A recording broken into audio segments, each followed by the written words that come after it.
दोस्तों आज हम बात करेंगे एक ऐसे प्रोजेक्ट की जो दिल्ली एनसीआर के नक्शे को नया रंग देने का दावा कर रहा है। फरीदाबाद नोएडा गाजियाबाद यानी एफएनजी एक्सप्रेसवे 56 किलोमीटर लंबा 6 लेन का ये रास्ता सिर्फ सड़क नहीं बल्कि एक सपना है, विकास का, रफ्तार का और सबसे ज्यादा मुनाफे का।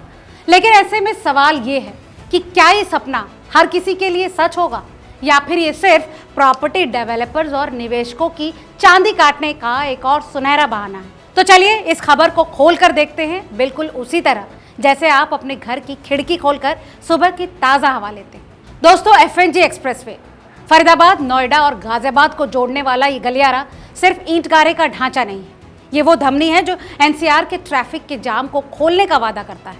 हर रोज लाखों लोग जो फरीदाबाद से नोएडा या फिर गाजियाबाद से फरीदाबाद तक का सफर घंटों में तय करते हैं, उनके लिए ये एक्सप्रेसवे एक उम्मीद की किरण है। कहा जा रहा है कि ये एक्सप्रेसवे नोएडा से फरीदाबाद का सफर जो अभी 1 घंटे से ज्यादा लेता है उसे महज 30 से 45 मिनट के अंदर सिमेट देगा।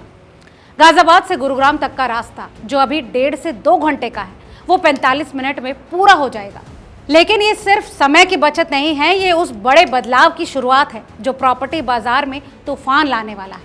अब जरा उस सवाल पर आते हैं जो हर निवेशक के दिमाग में है, पैसा कहाँ लगाएं? नोएडा के सेक्टर 68, 150, 140 और 122 जो एफएनजी कॉरिडोर के ठीक बगल में है वो बन रहे हैं प्रॉपर्टी निवेश की नई मक्का मदीना। दोस्तों रियल एस्टेट के जानकार कहते हैं कि सेक्टर 168 में पिछले 4 सालों में प्रॉपर्टी की कीमतें 70% से ज़्यादा बढ़ चुकी हैं। वहीं फरीदाबाद का नहरपार इलाका जिसे ग्रेटर फरीदाबाद भी कहा जाता है वो भी निवेशकों की नज़र में चढ़ रहा है। यहाँ ज़मीन सस्ती है और भविष्य में कीमतों के आसमान छूने की उम्मीद है। लेकिन ज़रा रुकिए, ये जो चमक दमक दिख रही है क्या वो हर किसी के लिए है? प्रॉपर्टी कंसल्टेंट्स और डेवलपर्स तो बता रहे हैं कि एफएनजी के बनने से मांग बढ़ने वाली है, किराए बढ़ेंगे और निवेश का रिटर्न आसमान छुएगा। लेकिन दोस्तों क्या ये मुनाफा आम आदमी के हिस्से आएगा या फिर ये भी सिर्फ बड़े बड़े बिल्डरों और मोटी जेब वाले निवेशकों की जागीर बनकर रह जाएगा? एफएनजी एक्सप्रेसवे सिर्फ सड़क नहीं बल्कि एक बड़ा इंफ्रास्ट्रक्चर प्रोजेक्ट है। ये NH9, NH19 Delhi Mumbai industrial corridor और प्रस्तावित मेट्रो नेटवर्क से जुड़ा है। नोएडा में 3.68 किलोमीटर का अंडरपास, 650 मीटर का एलिवेटेड रोड और 75 मीटर चौड़ी एक्सप्रेसवे रोड, ये सब इस प्रोजेक्ट को और भव्य बनाते हैं। लेकिन सवाल ये है कि क्या इतने बड़े प्रोजेक्ट का फायदा आम आदमी को मिलने वाला है? दोस्तों दिल्ली एनसीआर में हर रोज 60 लाख गाड़ियां सड़कों पर दौड़ती हैं और हर दिन 1200 नई गाड़ियां जुड़ रही हैं। एफएनजी का दावा है कि ये दिल्ली के जाम से बचाकर फरीदाबाद, नोएडा और गाजियाबाद को सीधे जोड़ेगा।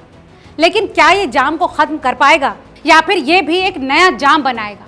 क्योंकि जब प्रॉपर्टी की कीमतें बढ़ती हैं तो आबादी भी बढ़ती है और आबादी बढ़ने से सड़क एक बार फिर से तंग होने लगती है। दोस्तों एफएनजी एक्सप्रेसवे का सपना सालों पुराना है।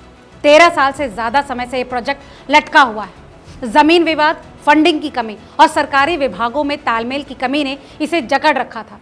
लेकिन अब हरियाणा सरकार की मंजूरी और नोएडा अथॉरिटी की नई कोशिशों ने इसे एक बार फिर से जिंदा कर दिया है। 2025 में काम तेज होने की उम्मीद है और 2027 तक इसे पूरा करने का लक्ष्य है। लेकिन क्या ये समय सीमा पर पूरा होगा? क्योंकि एनसीआर में इंफ्रास्ट्रक्चर प्रोजेक्ट्स का इतिहास देरी और विवाद खिलाफी से भरा पड़ा है। 2014 में भी एनडीटीवी ने इस प्रोजेक्ट की सुस्ती पर सवाल उठाए थे और आज 2025 में हम एक बार फिर से वही सवाल पूछ रहे हैं, क्या एफएनजी वाकई एनसीआर की लाइफलाइन बनेगा? एफएनजी एक्सप्रेसवे सिर्फ सड़क नहीं बल्कि एक आर्थिक और सामाजिक बदलाव का वाहक है। ये 30 से ज्यादा सेक्टरों और 1000 से ज्यादा उद्योगों को फायदा पहुंचाएगा। लेकिन दोस्तों बड़ा सवाल फिर वही, इस बदलाव का फायदा किसे मिलेगा? क्या ये उन लाखों लोगों की जिंदगी आसान बनाएगा जो रोजाना इन शहरों के बीच सफर करते हैं, या फिर ये सिर्फ प्रॉपर्टी डीलर्स और निवेशकों के लिए एक और सुनहरा मौका बनकर रह जाएगा?